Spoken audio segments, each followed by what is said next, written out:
ಏನು ಚಿರು ಇದಲ್ಲ? ಹೇಳ್ತೀನಿ. ಅಣ್ಣ ಇಲ್ಲಿ ನಾನೇ ಎಲ್ಲ ಕಣೋ, ಎಲ್ಲರೂ ಇಲ್ಲೇ ಇದ್ದೀವಿ. ವಿಷಯ ಏನು ಅಂತ ಹೇಳು. ಇಷ್ಟು ದಿನ ಅತ್ತಿಗೆ ರೂಮಲ್ಲಿ ಈ ತೊಟ್ಲು ಖಾಲಿ ಇತ್ತು. ಆದರೆ ನಮ್ಮ ಯಾರಿಗೂ ಅತ್ತಿಗೆಗೆ ಮಕ್ಕಳ ಬಗ್ಗೆ ಇಷ್ಟೆಲ್ಲ ಆಸೆ ಇದೆ ಅಂತ ಗೊತ್ತಿರಲಿಲ್ಲ. ದಿಶಾ ಅವರು ಅತ್ತಿಗೆನ ತಾಯಿ ಆಗಬೇಕು ಅಂತ ಹೇಳಿದಾಗ ನನಗೂ ಸರಿ ಅನ್ನಿಸ್ತು. ಇಷ್ಟರಲ್ಲೇ ನಮ್ಮ ಮನೆಗೊಂದು ಪುಟ್ಟ ಕಂದಮ್ಮ ಬರ್ತಾ ಇದೆ. ಅದಕ್ಕೆ ಅತ್ತಿಗೆನೇ ಈ ತೊಟ್ಲು ಪೂಜೆ ಮಾಡಿ ಅವ್ರ ಖುಷಿನ ಡಬಲ್ ಮಾಡ್ಕೊಳ್ಳಿ ಅಂತ.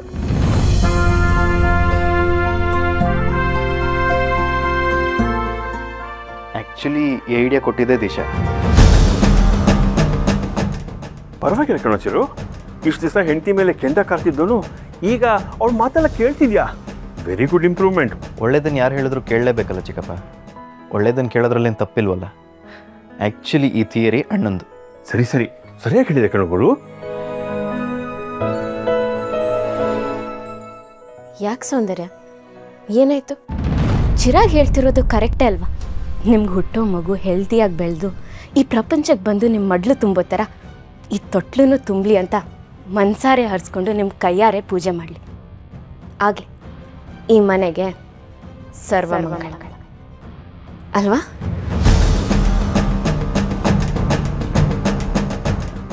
ಮನ್ಸಾರೆ ನಿಮಗೆ ಹುಟ್ಟೋ ಮಗುಗೆ ಒಳ್ಳೇದಾಗಲಿ ಅಂತ ಸಂಕಲ್ಪ ಮಾಡಿಕೊಂಡು ಪೂಜೆ ಮಾಡಿ.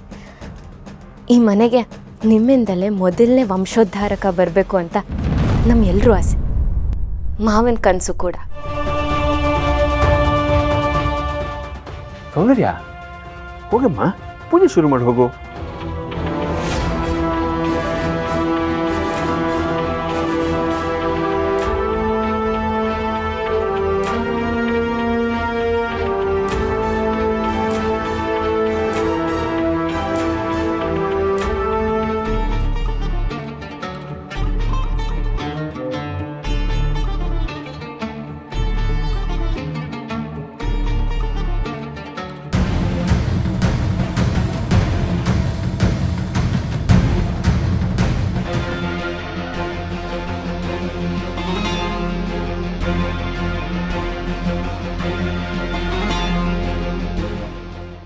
ಅಪ್ಪ, ಈಗ ಸಂತೋಷನ?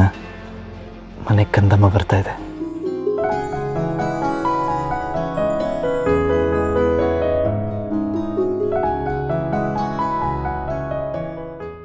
ಚಿರು, ನಿನಗೆ ಲಕ್ಷ್ಮಿ ಬೇಕಾ ಲಕ್ಷ್ಮಣ ಬೇಕಾ? ಮನೇಲಿ ಯಾವತ್ತಿದ್ರೂ ಹೆಣ್ಮಕ್ಳಿದ್ರೇ ಲಕ್ಷಣ. ಅದಕ್ಕೆ ನನಗೆ ಲಕ್ಷ್ಮಣನಿಗಿಂತ ಲಕ್ಷ್ಮಿ ಇದ್ರೇ ಇಷ್ಟ.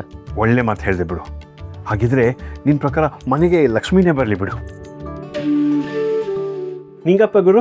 ನನಗೆ ಯಾವ ಮಗು ಆದರೂ ಓಕೆ ಚಿಕ್ಕಪ್ಪ, ಆದರೆ ಅದಕ್ಕಿಂತ ಮೊದಲು ನನಗೆ ಸೌಂದರ್ಯ ಆರೋಗ್ಯವಾಗಿರಬೇಕು. ಏನಂತೆ ಸುಕ್ಕು, ಹೆಂಡತಿಗೆ ತಕ್ಕ ಗಂಡ ಅಲ್ವಾ? ಗುರು ನೋಡಿ ಕಲೀರಿ, ಹೆಂಡ್ತಿನ ಹೇಗೆ ನೋಡ್ಕೋಬೇಕು ಅನ್ನೋದನ್ನ. ಈಗ ನೆಕ್ಸ್ಟು ನಮಗೆ ಗಂಡ. ಅಣ್ಣ, ಅದಕ್ಕೆ ಏನು ಕೇಳಿದ್ರು ಆಗಲ್ಲ ಅನ್ಬಾರ್ದು. ಅವ್ರ ಮನ್ಸಿಗೆ ಸ್ವಲ್ಪನೂ ಬೇಜಾರು ಮಾಡಬಾರ್ದು, ಸರಿನಾ? ಆಯ್ತಪ್ಪ. ಅಲ್ಲ ಕಣೋ, ಮಗು ಮೇಲೆ ಜಾಸ್ತಿ ಕಾಳಜಿ ಸೌಂದರ್ಯಗಿಂತ ನಿನಗೆ ಇರೋ ಆಗಿದೆ. ಹ್ಞೂ, ಮತ್ತೆ ಚಿಕ್ಕಪ್ಪ ಆಗ್ತಿಲ್ವಾ?